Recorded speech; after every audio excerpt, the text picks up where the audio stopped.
Hello everyone, I am Uma Nagasai Sarsija from 2nd ECC. Now I am going to discuss about types of MOS transistors in DSD. What is MOS transistor? Metal oxide semiconductor transistor is known as MOS transistor. Metal oxide semiconductor field effect transistor is also known as metal oxide silicon transistor, which is MOS. MOS transistor act as a voltage control resistance, that is, the voltage applied across the one terminal controls the resistance between the other two terminals. In MOS transistor, we have three devices, three parts.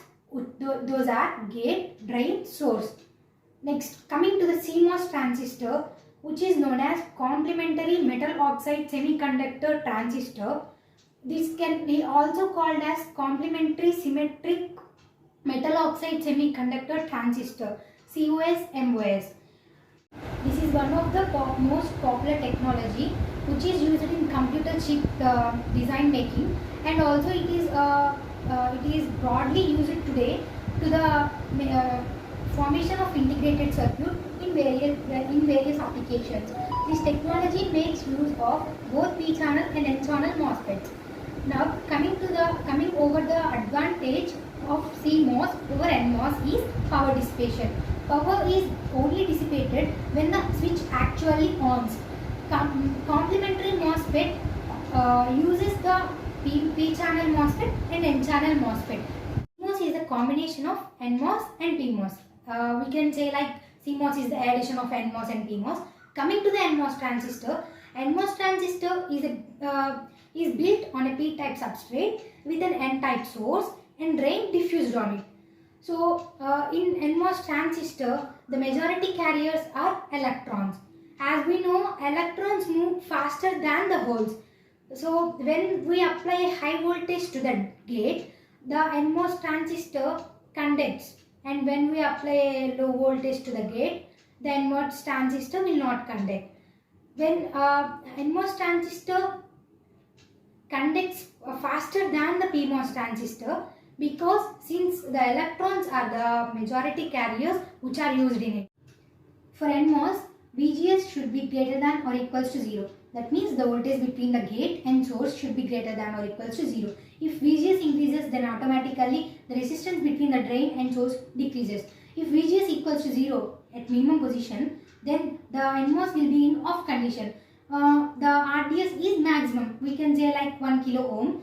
If VGS equals to 5 moles at maximum position, the NMOS will be in on condition. Then RDS is approximately equals to 10 ohms or 100 ohms. Next, coming to the PMOS transistor, P-channel MOSFET consists of P-type source diffused on a N-type drain, N-type substrate. In P-channel MOSFET, the majority carriers are holes. When a high voltage is applied to the gate, the PMOS will not conduct. When a low voltage is applied to the gate, then the PMOS starts conducting. The PMOS devices are more immune to noise than NMOS device. For PMOS device, the VGS should be equals to 0, and if VGS decreases, automatically RDS decreases. If VGS equals to 0, then the PMOS is in off condition. The RDS is maximum, which is 1 mega ohm. If VGS equals to 5 volts at maximum position, then the PMOS is in on condition. Then RDS is approximately equals to 20 ohms or 200 ohms. Now I am going to discuss about the differences between open loop control system and closed loop control system in control system subjects. The open loop control system means the output of the system is free from their input. In closed loop control system, the desired output depends upon their input. The open loop control system is also known as non-feedback system. The closed loop control system is known as feedback system. The control and controlled process are the two components of the open loop control system. The closed loop control system requires some components like amplifier, controller, controlled process, feedback system, etc. The open loop control system is not reliable, whereas the closed loop control system is reliable. The open loop system is not optimized. The closed loop system is optimized. The open loop system gives the fast response the closed loop system gives the slow response. In an open loop control system, the disturbance affect the output, means the noise is affecting the output. In closed loop control system, the output is not much affected by the disturbances. The component construction of this system is simple. That means open loop construction is easy. The construction of closed loop system is somewhat complex. The stability of the open loop system it is stable, and the stability of closed loop system is less stable when compared to open loop system. Open loop systems are non-linear systems.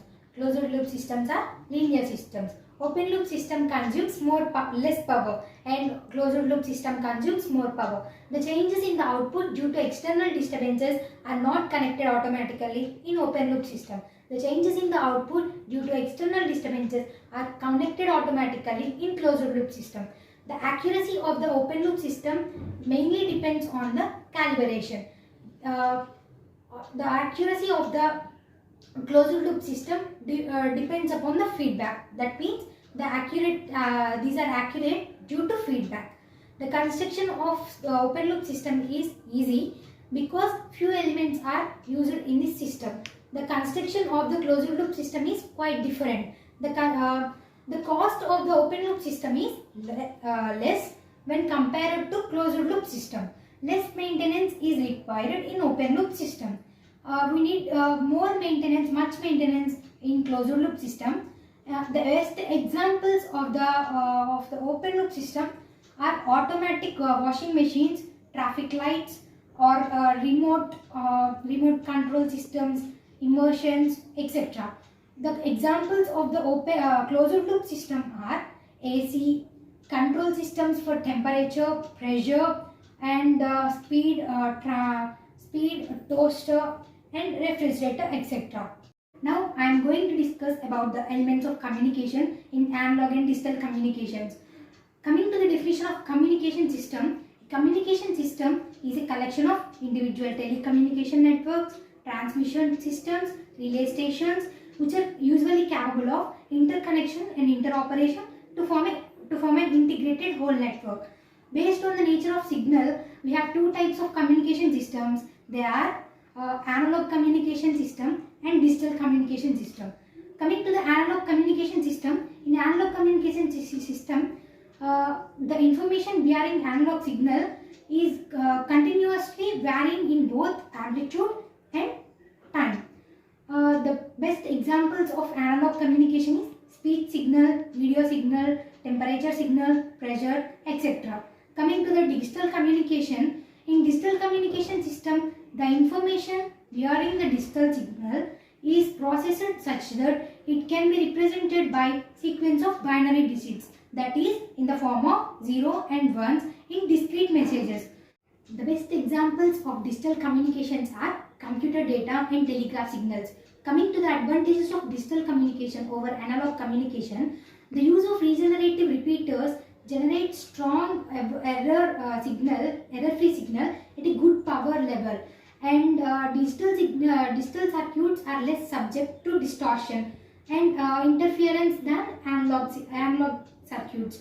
Digital circuits are more reliable and can be produced at low cost than analog circuits. Digital hardware lends itself to more flexible implementation than analog circuits.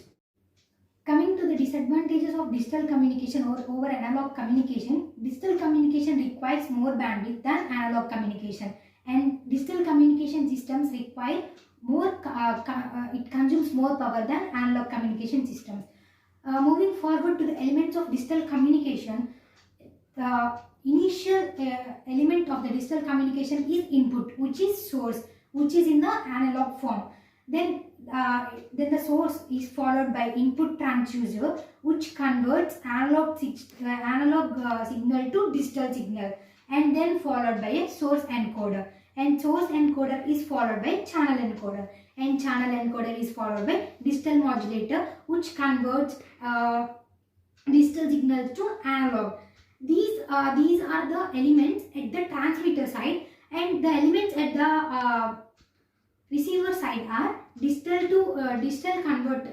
demodulator, which converts analog signal to digital signal, and then followed by channel decoder, and then followed by source decoder, and then followed by output transducer, which converts the digital signal to analog signal, and finally we receive the output signal, which is in analog form. That means these are the elements at receiver side. Between the transmitter elements and receiver elements, we find a block called channel, and the input we produce is analog signal, and the output we get is also an analog. Now I will describe about some of the elements of digital communication. First of all, source. Source is an analog signal. We can consider like sound signal. Coming to the input transducer, it converts one type of energy into another type of energy. Like we can say it converts physical signal into electrical signal. Best example of input transducer is microphone. And moving forward to the source encoder, the source encoder compresses the data into lowest number of bits. So by reducing this, it helps in the operation of efficient bandwidth, and it removes the redundant bits, means unnecessary bits. So we can reduce the data. Next, moving forward to the digital to analog converter, the digital signal the digital signal extracted from the carrier is then converted again into analog signal by using the digital to analog converter. Coming to the output transducer, this is the final block which converts the signal into its original form, that is in the form of input signal. It converts the electrical signal into physical signal. Like example, we can say that speaker, and finally the output signal. It is output for which the whole process is being done. For example, the sound signal which is received from the output transducer. Thank you.